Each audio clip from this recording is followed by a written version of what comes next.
Hey everyone, Chris here, and today I want to show you another tutorial on Linux. And today we're going to be covering permission modification and management within Linux. And of course we're going to be doing this through the terminal, which means you're going to be learning a couple new commands here. And those are change owner or chown and change mod, chmod. Now, if you want to change the permissions on a file, and by that I mean who can read, write, and execute the file or directory, you can also use it on directories in any file within Linux,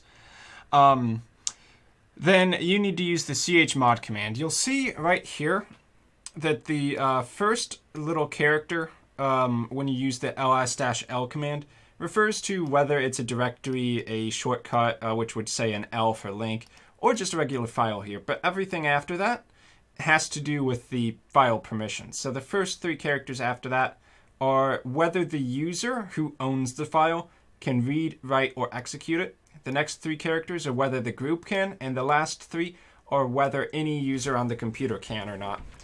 So right now I have a file there called ylinux, which is actually the text file from the first tutorial showing whether or not you should use Linux at all. And it's only got read and write permissions for me as the user. So that means if someone else were to log into the computer, and even if they're in the same group, which is the users group right there, or if they're just a random person on the computer, they should not be able to access that ylinux file because it's only read and write for me as the sole user. And that might not be the permission I want. Maybe I want other people to be able to view that.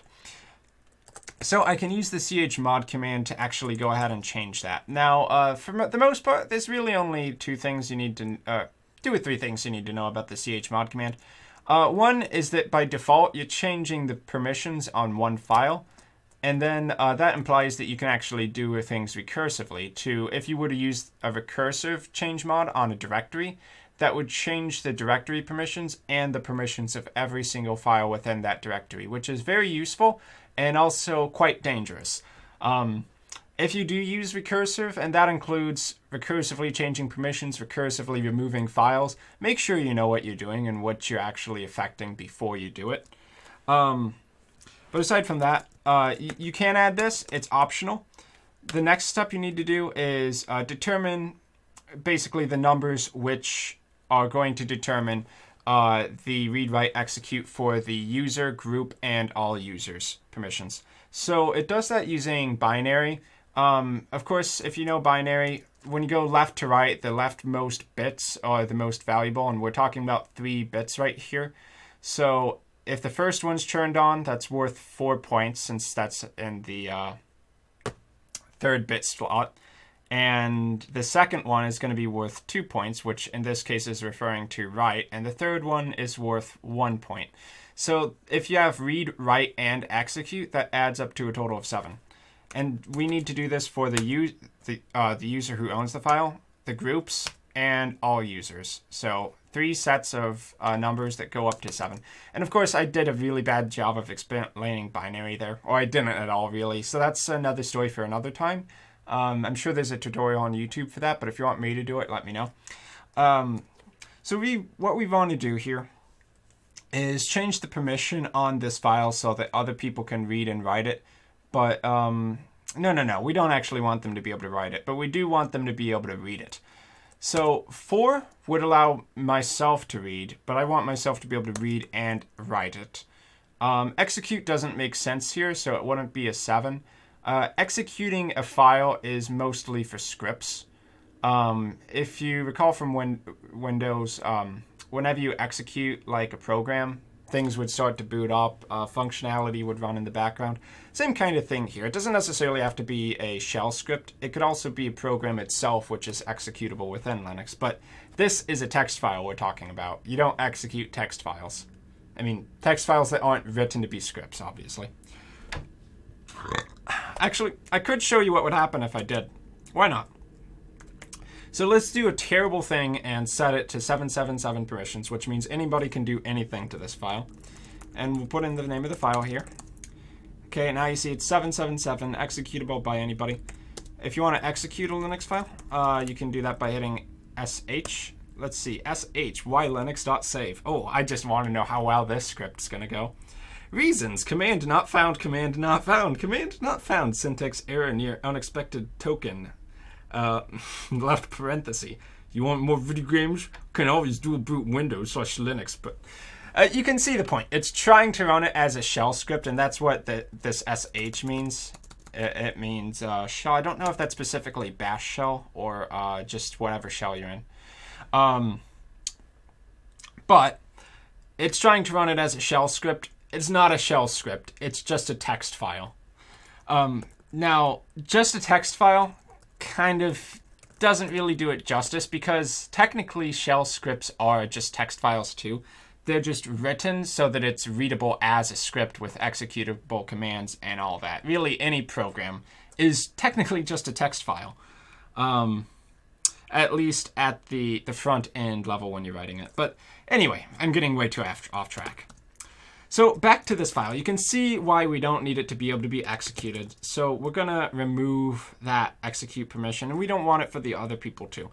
Now, we also don't want random people to be able to just write to the file.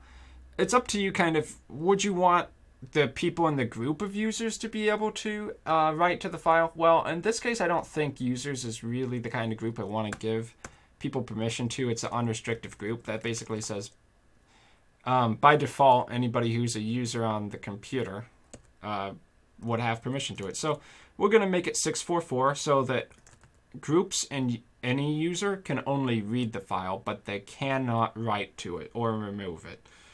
Okay, 644 is the permissions there, which means read and write for me, read for everybody else.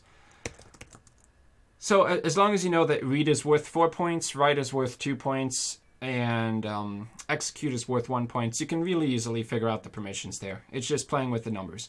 And I think it's really nice to be able to do this because you can just so easily maintain the permissions of any and all files, kind of micromanage them if you want, or just change the permissions of everything in a directory with all files leading down from there.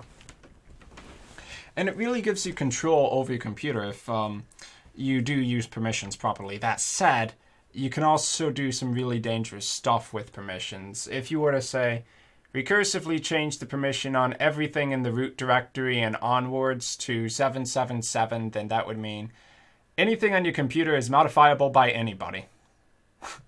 Which is pretty bad. Oh god. Anyway,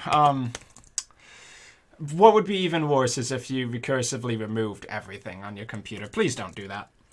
But okay, let's go to the other command now, which is change owner. Now, of course, each file has a owner, the person who owns the file or the user, and the group that has control over that file. So, change owner can do both of those. Of course, just like chmod, you can do things recursively if you want to change the owner of a directory and every file under it. That's one thing you can do, but you can also just do this for a single file as well. So let's try changing the owner on that ylinux.save file. I don't know if you can actually use it on imaginary users, but let's go ahead and give that a try because that's actually a good question. So the format, if you don't put any options in, is going to be the name of the user and then optionally the name of the group with semicolon name of the group. So if we wanted it to be owner, the owner is imaginary, the user named imaginary, and the group users, then we would do that, then the name of the file. And yeah, invalid user imaginary. So obviously, the user actually has to exist on the computers. Let's try with that with groups as well. I imagine it would say invalid group, which is probably a good thing because if you could just make stuff up, I think it would get pretty confusing. Or it could be really bad news too. Anyway, yeah, let's just try that here. Imaginary. I do love to speculate on what you can and can't do within Linux. And yeah, of course, invalid group. So you have to be giving it real names here is the idea. But Oh, you know what I could do to show? Root and root, because that is basically default to Linux. Root would be referring to the root or the super user of the computer, which in some distributions like Ubuntu is disabled by default for safety, because if you are the root, you are the superpower administrator. You're basically God. So we can do... Oh, yeah, right. Okay, so to properly do change owner, you actually have to be doing that as the administrator. And how you work as the administrator to do a change owner command is you actually have to be putting in sudo before your commands, and it'll ask you for your password. And that proves that you are also the administrator who's running the account right now, or that you are running the command as an administrator in any case. Sudo basically means run as root. So now that you can see that I properly did the command using sudo change owner root semicolon root, which means user root, group root, and then the name of the file, that with ls-l, you can see that the first name is the user who now owns the Y-Linux file, which is root, and the group which has control over this file, at least to the extent which the file permissions have set it. So that's all well and good. Yeah, just remember, I think in pretty much any case you do need to use sudo. You have to be running as the administrator to change owner commands, because it is a pretty dangerous command. Yeah, not the kind of thing you want just any user on a network to be able to just go in and do. But if you're just doing it on your own computer, yeah, it's fine. You are the owner of the computer, just run it as a sudo command. So I'm going to go ahead and change this back now. Of course, I forgot the sudo, like a noob. So I also forgot how to spell chown. Oh yeah, train wreck here today. What? Chris users, linux.save. Okay, ls-l. And we got everything back there again. So, by the way, if you don't know, ls normally just lists the files and the directories in your directory that you're currently in. But if you put the -l, it gives you all that extra information. Really useful to know. A lot of commands, in fact, I would say most commands, have those little options, which are usually represented by the dash before the L or whatever character you put in, that changes the functionality of the command. And you can always find out about them by going name of the command --help, which, you know, it's a bit of reading and a lot more there than you're ever going to use. But you can read up on it, and you can also find that same information online. So, don't want to get too much into other stuff. I'll save other things until the next tutorial. I hope this helped you guys out in understanding file permissions, at least to a basic degree. Just be careful when you do it. Make sure you know what you're doing. And I would say, you know, try to be a little bit self-controlled with how much permission you give other people over files. Especially if this is a computer you share with a lot of other people.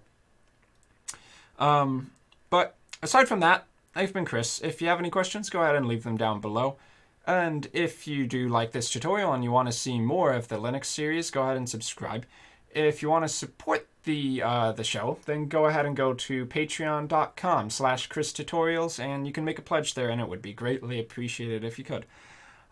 So thank you all very much for watching, and I will see you all next time.